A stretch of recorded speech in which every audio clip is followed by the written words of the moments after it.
अस्सलामुअलैकुम वरहमतुल्लाहि वबरकातुहू। नहमदु व नसल्ली अला रसूलिल करीम, अम्मा बाद, फ़अऊज़ु बिल्लाहि मिनश शैतानिर रजीम, बिस्मिल्लाहिर रहमानिर रहीम।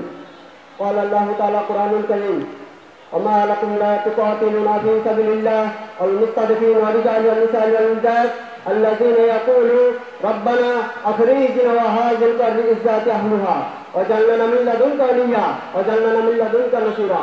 सदाक़ल्लाहुल अलियुल अज़ीम।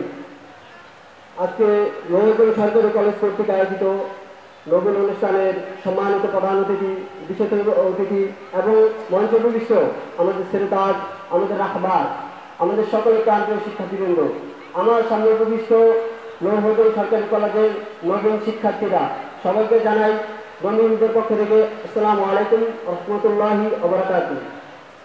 আমরা ছাত্র সমাজ, আমরা দেশের ভবিষ্যৎ, এই কথাটা প্রত্যেক মানুষ, আবার বণিক আর কৃষক সকলেই জানে।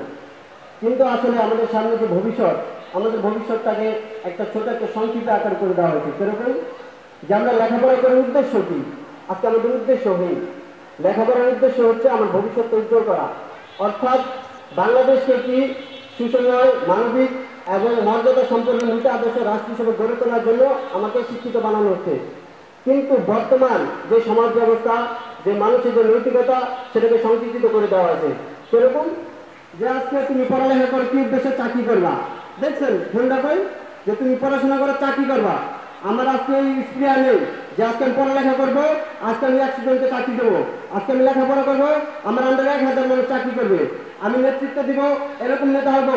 বাংলাদেশের মানচিত্রে সে ভারত থাকবে, বাংলাদেশের মানচিত্রে নেপাল থাকবে, বাংলাদেশের মানচিত্রে ভুটান থাকবে, আমি এভাবে আমার লেখাপড়ার যোগ্যতা করে তুলবো। কিন্তু আমাদের কিছু স্বার্থবাজি, কিছু হাসিলশীল লোক, তারা আমাদেরকে সামনে রেখে আমাদের ভবিষ্যৎটাকে বন্ধ করে দিচ্ছে। তাই আমি দীপ্ত কণ্ঠে বলতে চাই, যেহেতু আজকে আমি নবীগঞ্জ বিশ্ববিদ্যালয় সরকারি কলেজে পড়ার সুযোগ পেয়েছি, জীবনে এমন কোনো অন্যায় করবো না যে অন্যায়ের জন্য আমার সরকারি কলেজ, আমার ছাত্র, আমার বন্ধুরা, আমার শিক্ষার্থীরা অবমানিত হয়, লজ্জিত হয়।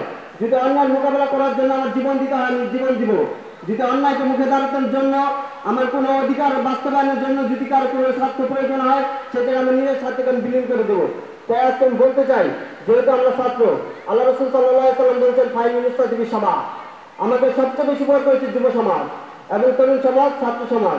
তাই আজকে আমাদের দিকে তাকিয়েছে বাংলাদেশ। আল্লাহ কোরআন কারীমের মধ্যে বলছে, ওমা লাকুম লা তুকাতিলুনা ফি সাবিলিল্লাহ ওয়াল মুস্তাযিফিনা রিজালি ওয়া নিসাই ওয়াল বিলদান আল্লাযীনা ইয়াকুলুনা রব্বানা আখরিজনা ওয়াল হাযিল কাররিজাতি আহলিহা। তোমরা কেন আল্লাহর রাস্তায় জিহাদ করছো না? অথচ অসহায়, দুর্বল নারী, পুরুষ, শিশুরা আল্লাহর কাছে ফরিয়াদ করে বলছে, আমাদের প্রতিপালক, আপনি আমাদেরকে জালিম অধ্যুষিত এলাকা থেকে বের করুন। অথচ কে হবে সেই প্রতিপালক, কে হবে সেই বন্ধু? আজকে আমাদেরকে দাঁড়াতে হবে। আজকে বাংলাদেশের দিকে, আজকে বাংলাদেশ এই ছাত্র সমাজের দিকে তাকিয়ে আছে, আমাদের জন্য তাকিয়ে আছে বাংলাদেশ। আমাদেরকে পিছনে ইতিহাস দেখতে হবে। বাংলাদেশের ইতিহাসে, পৃথিবীর ইতিহাসে যত পথ পরিবর্তন এসেছে, সমস্ত পথ পরিবর্তন করেছে ছাত্র সমাজ, যুব সমাজ, তরুণ সমাজ। যদি অন্যায়ের বিরুদ্ধে আমাদের রুখে দাঁড়াতে হয়, আমরা অন্যের বিরুদ্ধে রুখে দাঁড়াবো। সমাজের দিকে আর কোনো জালেমকে আমরা আশ্রয় দেবো না। তাই বলতে চাই, মানুষ পাহাড় দেখেছো, পাহাড়ের উচ্চতা দেখো নাই, তোমরা সমুদ্র দেখেছো, সমুদ্রের ঢেউ দেখো নাই, বাঘ দেখেছো, বাঘের হুঙ্কার দেখো নাই, ছাত্র দেখেছো, ছাত্রদের লড়াই দেখো নাই। তাই বলতে চাই, আমরা এই সমাজকে আমরা ন্যায়পূর্ণ একটি রাষ্ট্র গঠন করবো। এবার আমার বক্তব্য শেষ করছি। আলহামদুলিল্লাহি রাব্বিল আলামিন। আসসালামু আলাইকুম ওয়া রাহমাতুল্লাহি ওয়া বারাকাতুহু।